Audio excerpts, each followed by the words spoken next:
clapping up. Give it up for your headliner, Raul Sanchez.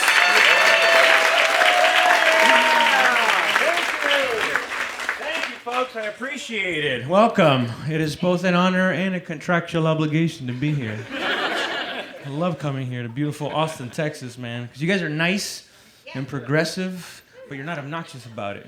Like Portland. Ugh. Those dudes are weird, man. And I know Austin has to keep Austin weird, but Portland is doing some other shit. Like if Portland and Austin were two dudes, a woman would be like, Austin, can you walk me to my car? Portland's out there shaving a cat. Again. Fucking weirdos. What the fuck are they doing there, man? That's why I like coming here, man, because I like getting fucked up. And Austin is the place to fucking do it, man. Get drunk. I love getting drunk, man. Here's what I don't love, man.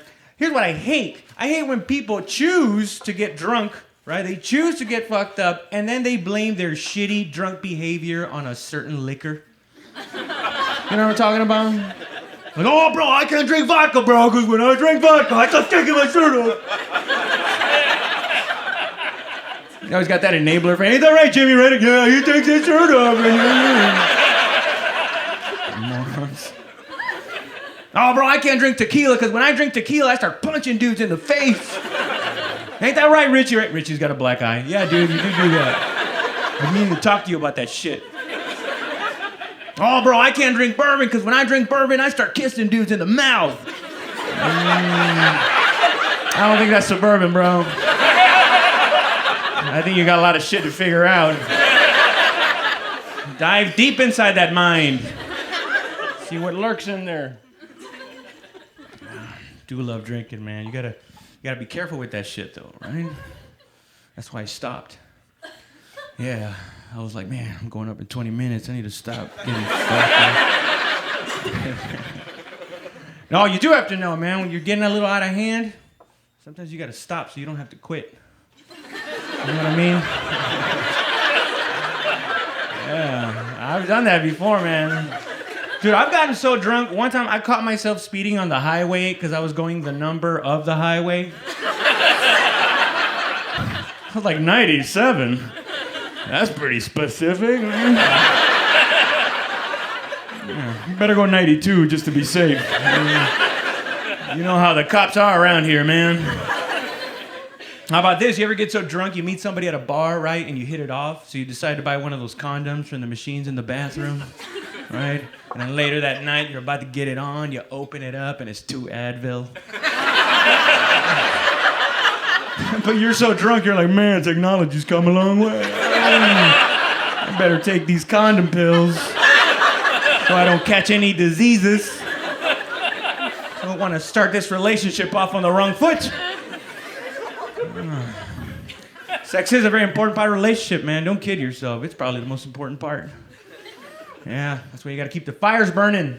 Gentlemen, there are gonna be some nights where you're just gonna have to keep your woman up all night long, begging her to touch your penis. It's called stamina. You gotta be able to beg for hours. So they start doing that cute little elbow. Stop. I gotta go to work in 3 hours. I'm like, baby, it's not gonna take 3 hours. But thank you for believing in me. Nobody believes in me like you do, baby. I was in bed with this chick one time, right? Things are getting pretty nasty, as they always do. She gets real close to me. She's like, Raul, what's your #1 sexual fantasy? And without missing a beat, I said, 2 chicks at the same time. Yeah, I could tell she didn't like that. She just rolled her eyes and went, ugh, well, what's your second? Like, I don't know, 2 chicks at different times? You want to be in the room when it happens or not? Trying to give you a step up on these hoes. Don't get left behind, baby. Do not get left behind. How many men here have ever been with a woman that was taller than them? Anybody? Huh? Fucking cowards. Yeah, all right there, a couple of heroes over there. That's nice. Fuck yeah, dude. I love tall women, man. Tall women are the shit. Yeah, it's great. The only thing that sucks is like Like, I dated a girl that was taller than me, right? And the only thing that was shitty was like when we were walking across the street holding hands, because like her stride was longer than mine. It looked like she was walking me across the street, so I don't get hit. I guess if I could address all tall women at once, I would say, ladies, if you're taller than the guy that you're dating, can you do me a favor? Can you not bring up our height difference while we're in the middle of having a great time? Dude, I was at a concert with this girl. We're having an awesome time. I don't know where she just goes, Raul, does it make you feel weird that I'm taller than you? Dude, I got so mad. I tapped her on the shoulder. I was like, you know what? Put me down. I'm not even having fun now. I gave her back her jacket. I was like, here, I'm not even cold anymore. I'll be by on Sunday to pick up my ladder. It's great being back here, man. I lived here for 2 years. Beautiful Austin. Sometimes when I go back to New York, I'm like, why the fuck am I here? Should be back in Austin. New York sucks, dude. It's overcrowded. Traffic is terrible. Rent is overpriced. Yeah, and then it reminds me why I left Austin in the first place. Oh, it's terrible. I live in Brooklyn. I have 38 roommates. Yeah, which is apparently normal there, to live with a platoon of motherfuckers you don't know. One time one of them texted me. He was like, hey, Raul, we're thinking about getting a foster cat. What do you think about us getting a foster cat? How do you feel about that? And normally I hate cats, but I don't want to be disrespectful to white culture. You know? It's considered quite an honor among their tribe to pet wild animals for some reason. And I wanted to be open-minded, you know? I was like, fuck it, get the cat. I'll try some soy milk later, too. I don't give a shit. But then I thought about it. I was like, wait a minute. What the fuck is a foster cat? I looked it up. You know what it is? Basically, a foster cat it's a cat that's done time on the streets. And he ain't afraid to go back, either. It's a vicious animal we're talking about, right? But it was too late. I had already told the guys they could bring it in the house. They brought it to the apartment. You know, they let it loose. The cat sized up all the men. He was like, oh, fuck all you pussies up. Dude, 2 months later, we're all walking around with scratches and bites all over us. But here's the thing, dude. This is what I learned living with this thing for 2 months. I learned that I don't have it in me to hit a small animal, but I will kick the shit out of a cat. Yes. Yeah, I know some of you are like, oh my God, animal abuse. Fuck you, you weren't there. I stand by that 35-yard field goal I would have made had it not been for the wall. Yeah, I mean, it's a crazy animal. It's not like I can just pull him aside and be like, gee, Winston, you've been pretty violent since you've been here. Is something you'd like to share? You'd be like, yeah, this. My girlfriend was like, leave him alone. He's traumatized. He's had to fight for his life out in the streets. I was like, yeah, I was in Iraq. I'm fucked up too. Kicked the shit out of him. Yeah, I knew that cat was an asshole the first moment I saw him, too. Yeah, he was laying on the floor, right? And then he stretched out, and I saw that underneath his legs, on his ribs, he had a Bible verse tattoo. That's a fucking asshole, that's for sure. He does not care about anybody. That is the dead giveaway of an asshole. A Bible verse tattoo? And if it's followed by some prayer hands, man, you're fucked.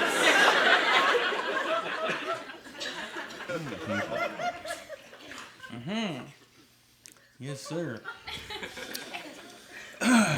You know what sucks about being in New York when you first get there? It's trying to find the right barbershop.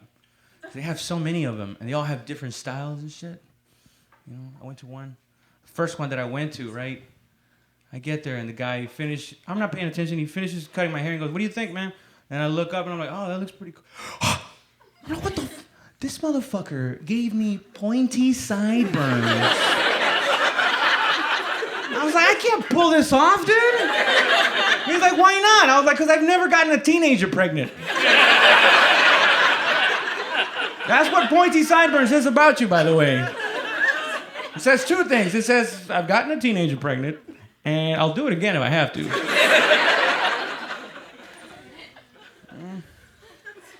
to this other guy. I was like, you just give me a high fade. And just so you know, my part starts here. He's like, gotcha. All the way up to the part. I was like, I said a high fade, not the Hitler Youth, you fucking asshole. That's why it's called a part. Because there's two parts that are apart. The little part and the big part. What are you doing, man? This other one, that one was my fault, because I got high before I went there. Yeah, I just didn't pay attention, you know. Guy gave me an edge up. Yeah, you guys know what that is? When they edge up your hair, your hairline, they box it with the clippers, like that. That looks great on black dudes. On Mexicans? Shit looks goofy as fuck, dude. You put the mirror in front of you, like, what do you think? I was like, I think I look like from the future. And I mean that in the most negative way possible. Jesus. I want that shit. People are like crazy there, too. Like, legit. You know, in the subway, there's people like, end of days is coming. Fucking aliens are gonna destroy us. Yeah, dude. Fucking scary. I guess that's why I fucking hate people that believe in aliens. And not like, I hate the hardcore believers. You know what I'm talking about? The guys that like, they're so confident about their shitty evidence. And they're like, oh, bro, you don't believe in aliens? Wait till you see this video. I mean, look at the video, and it's just a light moving back and forth in the night sky. Like, that's it? That's your evidence? Dude, I'll sooner believe that that's God with a laser pointer fucking with you like a cat. He's like talking to the angels going, look, he's gonna get his camera. Look. My son does this all the time. He puts his face on a tortilla, people freak the fuck out, dude. We love messing with them, dude. They think everything's magic.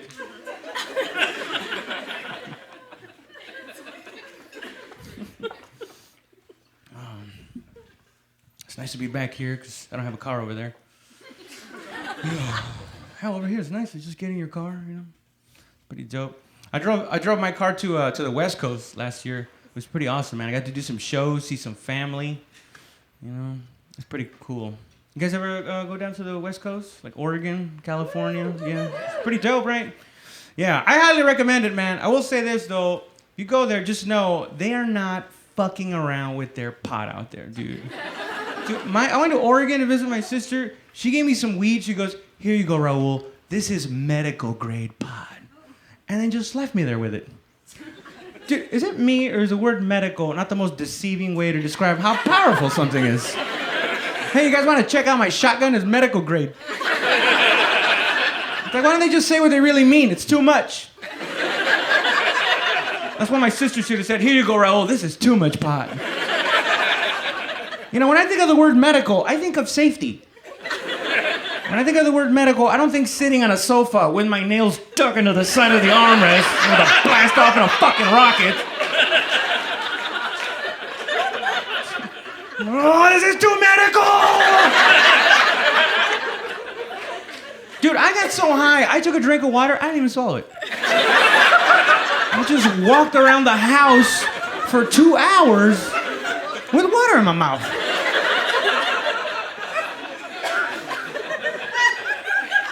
Yeah. You can imagine my surprise when I went to take another hit. Almost drowned in my sister's living room. It's like, weed is not my friend sometimes, man. You ever get so high you suddenly realize that you've been rambling on for the past 20 minutes? But the only part of those 20 minutes you remember is that last sentence you just said? But it's like, that last sentence is so obscure, there's no way to trace it back to what the fuck you were talking about. You'd just be there like, blah, blah, blah. Yeah, but it's all done mechanically nowadays, so if anything, you'd have to suck my dick. What the fuck was I talking about? Where was I going with this?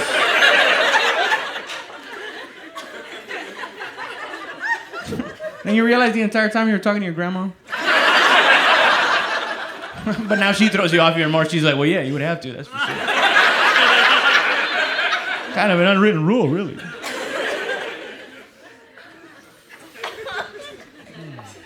I hope they legalize it here in Texas, man. Yeah, it's just fucking stupid with these laws, you know? Yeah. And I got some friends back in San Antonio that are way too optimistic about that shit. They're like, oh, bro, I'm telling you, man, like 3 more years, we're all gonna be smoking a joint outside the Alamo. They won't be able to tell us shit. It's like, no, dude, I love my state. I love Texas, but we're gonna be the last motherfuckers to legalize this shit. Yeah, you know why? Because in Texas, old people will not die. They will not die, and they love to vote. Die! So I can smoke a joint outside the Alamo with my friends. And good luck trying to change their mind, man. They are so set in their ways, they will not listen to you, no matter how good your point is. I know, because I've had these arguments before. I'm like, sir, you do realize that marijuana is a lot safer than alcohol and a lot healthier than cigarettes, and if you keep it illegal, you're just providing the cartels with a lucrative business that only they have access to. But they won't listen to that shit. They'll just be like, all right, sir, I'm not going to tell you again. Step out of your vehicle. Put your hands down. All right. Maybe you have a point. Perhaps I didn't research enough. Can't be doing that shit. I don't know, dude.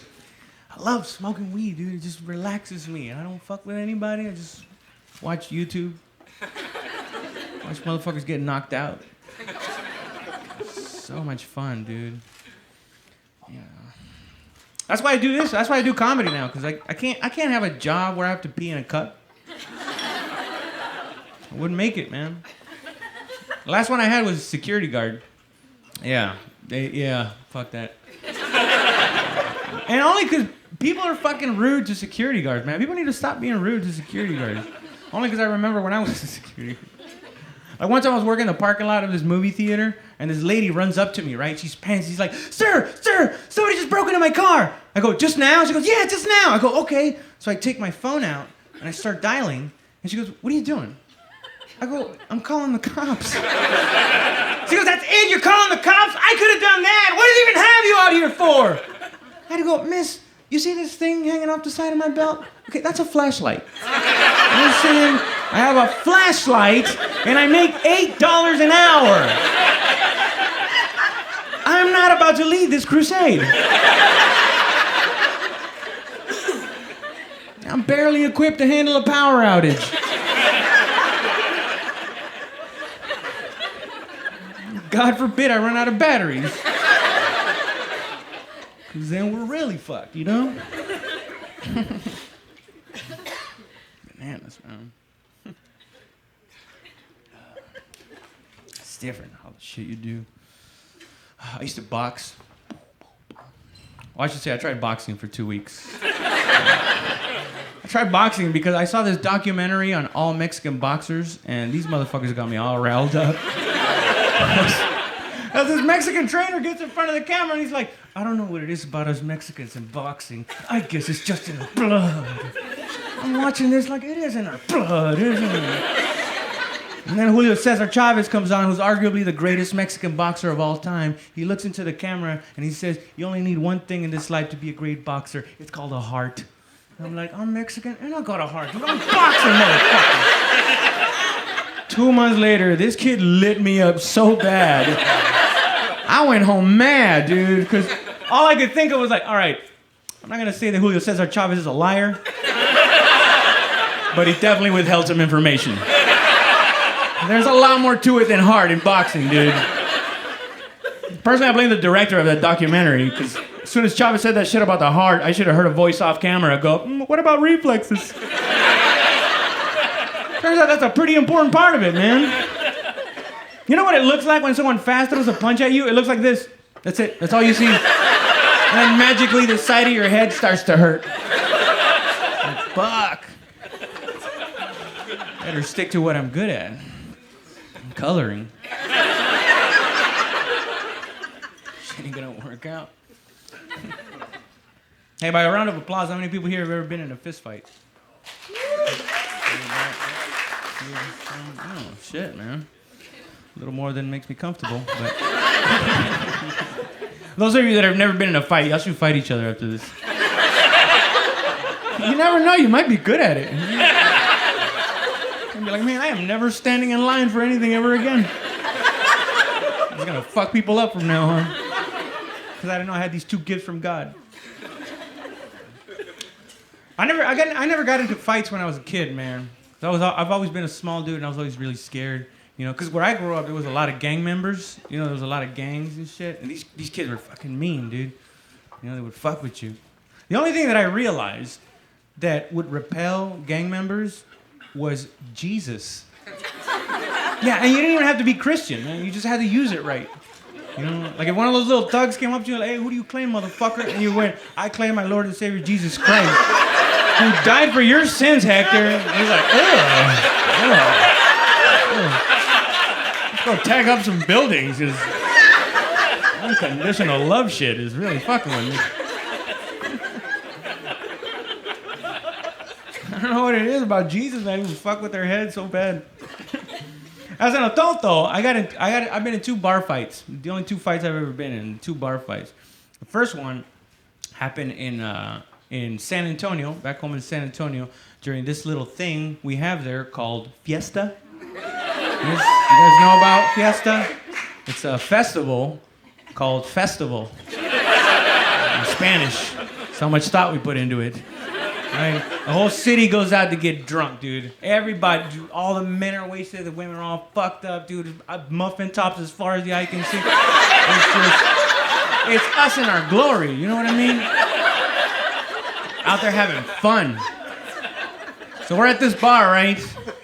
We're at this bar, and I'm there with my friends. All of a sudden, I hear my friend John go, oh shit, Derek's in trouble! And I look where he's looking, and I see my friend Derek and this dude in the patio. They're wrestling with each other, and they flip over a table. My friend John looks at all of us. He goes, yo, let's go! Right? And we start running out there. All my friends are like running, like, we're about to fuck these dudes up. And I'm like, yeah, I don't make sure their girlfriends don't jump in. Right? And I'm like,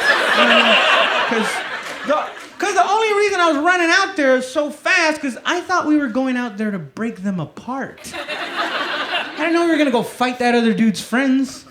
Like, if I'd have known that, I would, like, fake the hamstring injury or something. Like, oh, y'all keep going. Which is kind of naive of me to think that, you know? Because in the history of mankind, no group of men have ever been at a bar, seen their friend get in a fight, and gone, oh, shit, Derek's in trouble. Quick, let's go help him solve their differences through dialogue. Let's go. Never. It's never happened and never will. Right? So we run out of the bar towards the fight as a group, right? We start running. All of a sudden, these dudes jump out of the crowd. They start running towards us at full speed. And, like, both groups, we just collided. Like, it was like a ghetto Braveheart. Just right? But now I'm in the middle of this sea of Tim Duncan jerseys punching each other in the face. Right? But I'm by myself because... everyone else, for lack of a better term, has grabbed a partner, right? And I don't know what to do. I start panicking, so I just start shadow boxing, you know, just to stay loose, you know? The spot opens up, you know?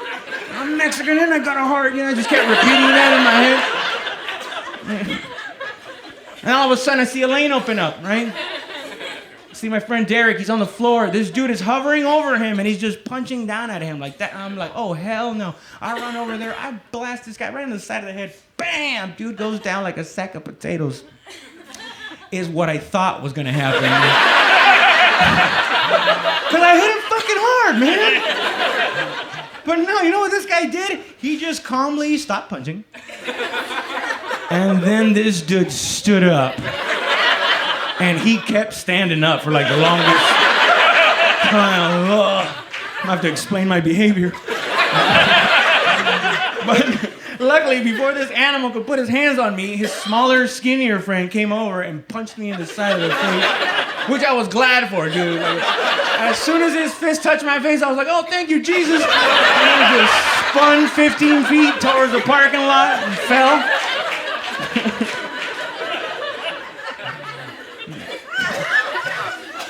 Afterwards, my friends were making fun of me. They're like, "Did you see Raul get him at? He like he got fouled in a soccer game." You know?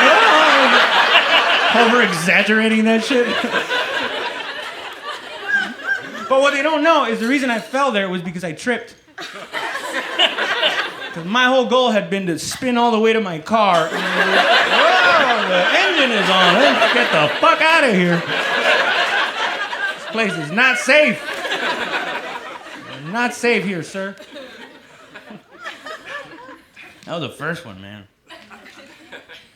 The second bar fight I was ever in was in San Antonio again. I'm gonna lie, Violent City.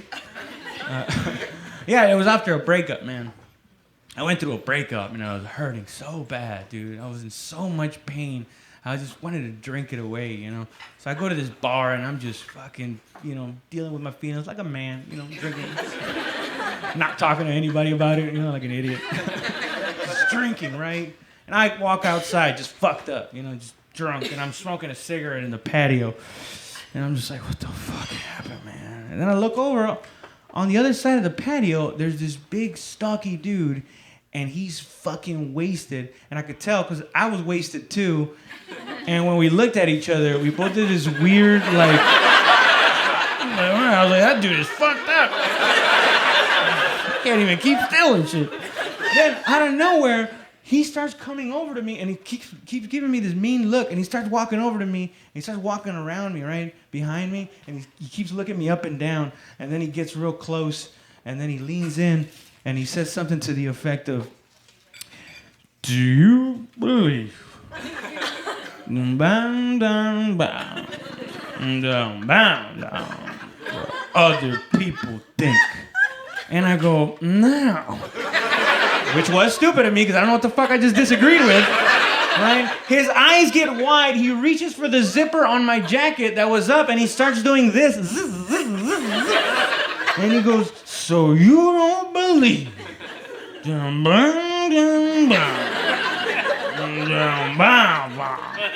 What other people think.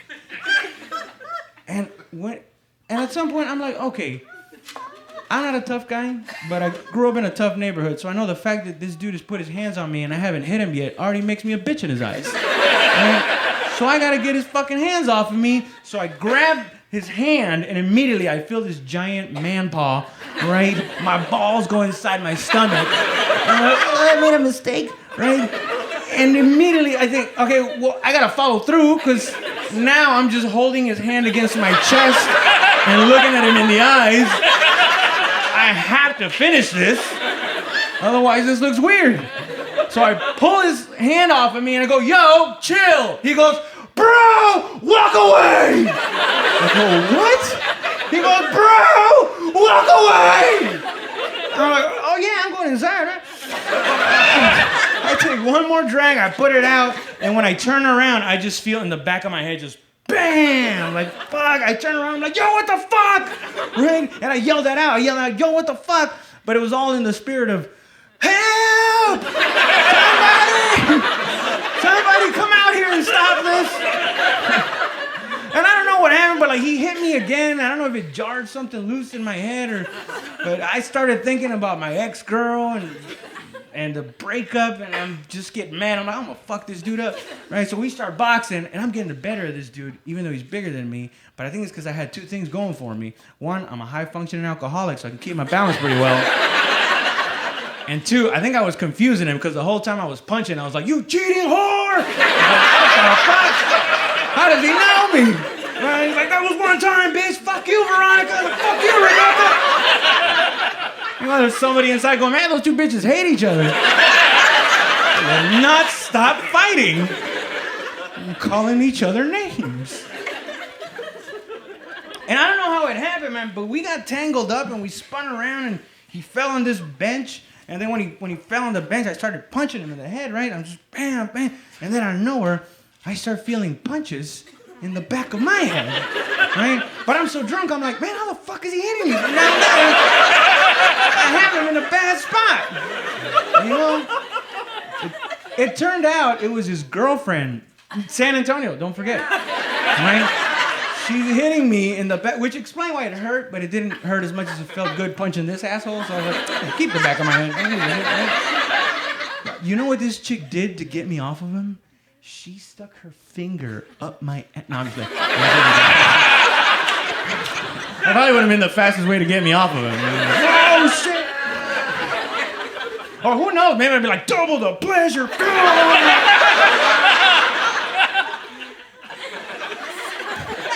I'm an adventurous guy. I like to take chances. Man of the people, if you will. No, you know what she actually did? She reached her hand underneath my arm, put her nails under my nose, and went. Yeah, it hurt more than any punch I received all night. Yeah, because I don't know if you guys know this, but women secrete hatred. Nails, poison. That's why it hurts so much. And scratch you, dude. I jumped back thinking it's a dude, cocked back, and I'm like, oh, fuck, it's a girl. Because my mom taught me never to hit a woman. That, and there was these two goons standing behind her. I was like, if I drop this bitch, I'm going to have to fight the whole bar. It's 12:30. If we wrap it up now, we can get a couple of more drinks in.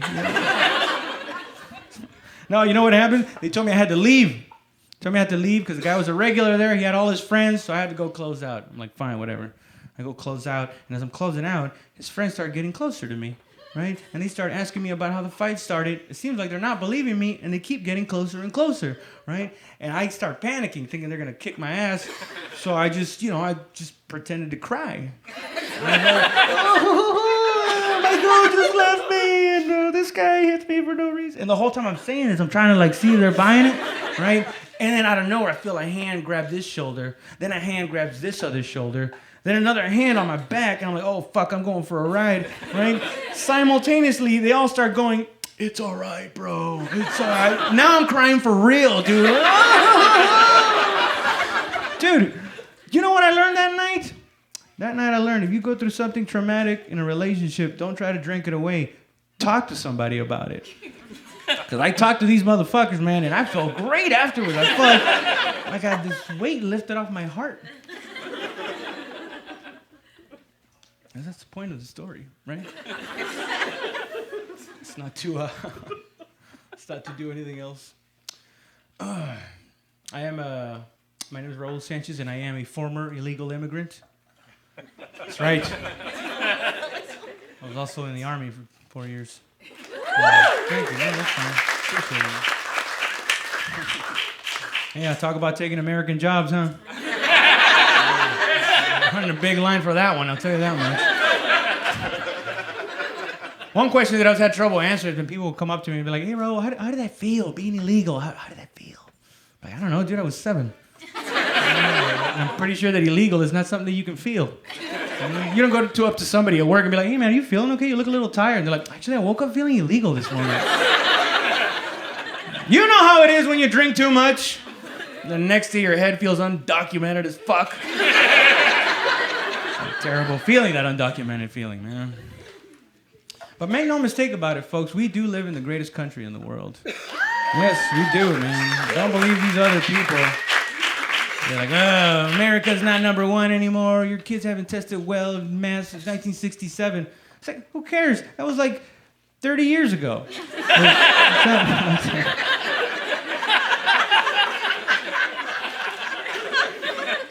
not that long ago, right? Yeah, man. I mean, I judge a country's greatness on one metric and one metric only. Jet ski fatalities. Nobody can fuck with us at having fun to the death. That's how great this country is. We kill ourselves having fun. It's dangerous to have fun in America. That's how dope it is, man. We're fighters. That's what we are. I actually asked my girlfriend if she would jump into a fight with me. She was like, I don't know. You know, I don't want to get hit. I'm like, bitch, I don't want to get hit either. I'm immune to that shit. No, man, I'm in a long-distance relationship, which is just fine, you know. I think women have so much power over us. Yeah, dude. Yeah, man. Yeah, it's true, man. Because I always thought I'd be the kind of guy that if a woman ever broke up with me, I'd be like, fine, get the fuck out of here. Nope. I cried for 2 months straight, dude. I bitched out hardcore, man. Yeah, I started writing poetry. Ugh. Yeah, dude. I'm like, what rhymes with stupid bitch? was trying to be strong. You know, every man wants to feel strong, right? Every man in here, if you got your lady, you always want to feel like you're a woman's strong man. You know, every man wants to feel, and different men get that feeling in different ways. You know, some men think it's through it makes them feel manly to beat up somebody in a fight, right? Like, that's right, I'm a man. Don't talk to me like that. I'll kick your ass, right? Other men think it's through making a woman orgasm. You know, it's like, that's right, baby. I'm a man. You didn't know what the fuck you were doing, right? You knocked over my lava lamp. You owe me $35. And I totally get that, man. I totally get that. But I gotta be honest with you, nothing, absolutely nothing, ever made me feel more like a man than when I was with a woman that couldn't open a jar. Puff my chest out. I wouldn't say anything. I'd just be like, does my baby want this jar open? Because what my baby wants, my baby. Hand me that towel real quick. Hand me that towel right there. And then she would say something that would hurt my feelings. And like, I know, right? It's not as easy as it looks. What do you, close the fucking windows. There's a moisture in it. It's so fucking hard to open it. Is this expired? I'm not opening it. It's expired. It's going in the trash if it's expired. That's what's gonna happen. This lid is broken. That's what it's in. And then I would finally pop it open, right? And I would just like to hand it to her like that. Like, there you go, baby. Your man just put it on easy. And don't touch me because you might get pregnant. This fucking testosterone I got going. What's wrong with you? Trying to alter our lives?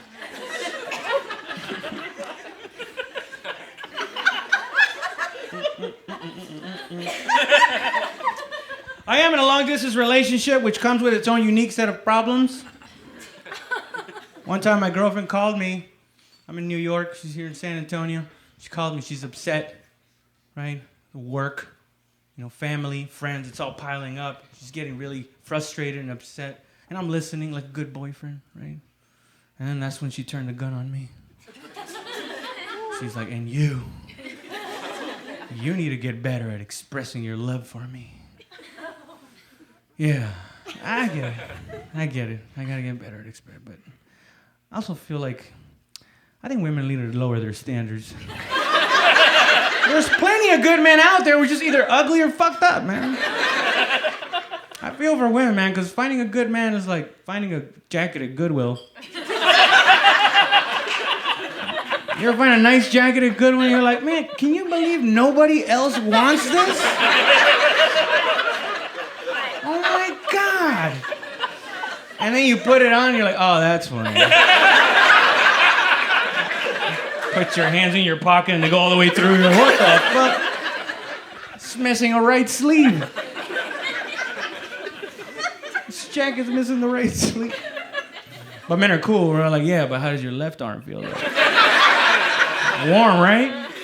Just tuck your other arm back in, baby. You don't need both arms all the time, right?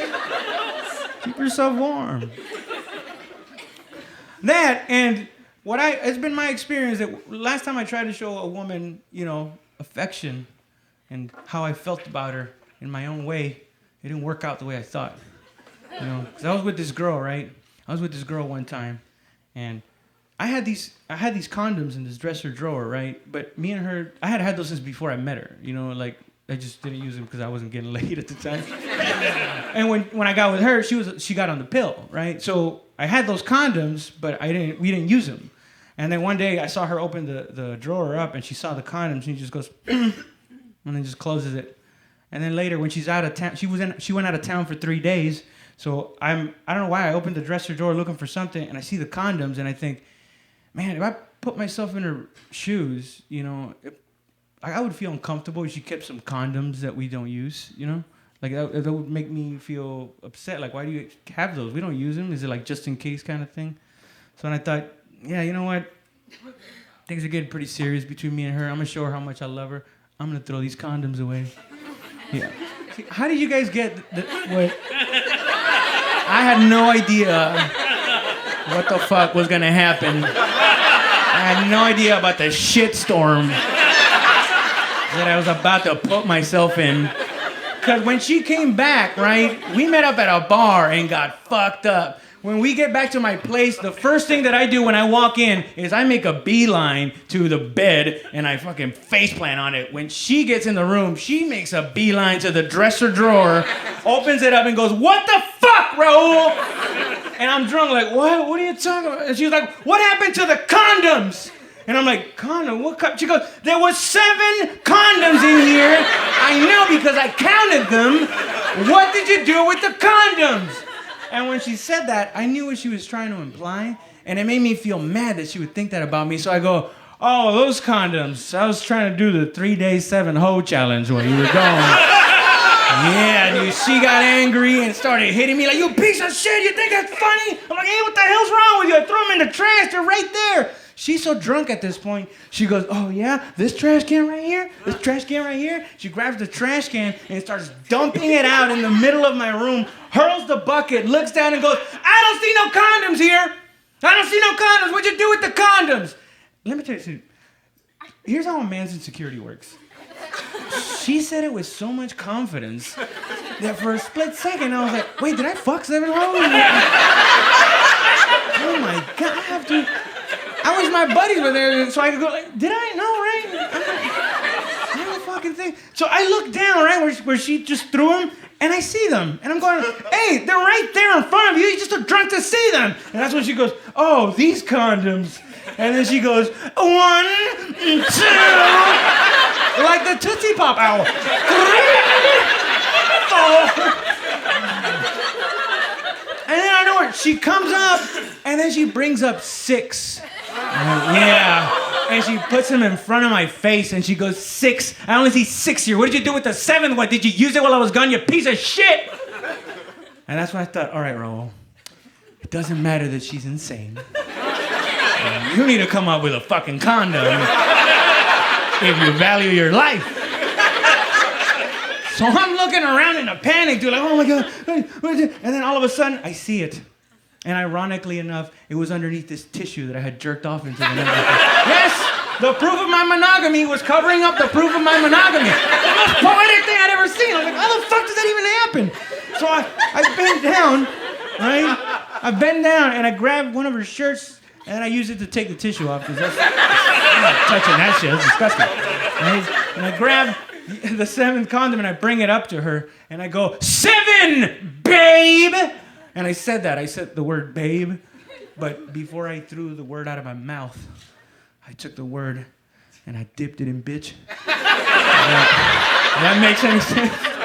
Because the look on her face when I said babe, you could tell she saw the word coming at her, and then she just grabbed it and then took a bite out of it. "You put bitch in this." She started punching me in the head. I'm like, "What the fuck, dude?" So she started hitting me, and I was like, "All right, you want to get physical? I'm a man. I got to put my foot down, right?" So I went to sleep on the couch. Yes, because there's nothing you can do when a drunk woman is punching you in the face. Yeah, you can call the cops, but as soon as the cops get there, she's going to be like, "There he is, officer. There's the man that beat the shit out of my knuckles with his broken nose." Hey, guys, that's my time. Thank you so much for coming out. I really appreciate you guys. You guys have a good evening.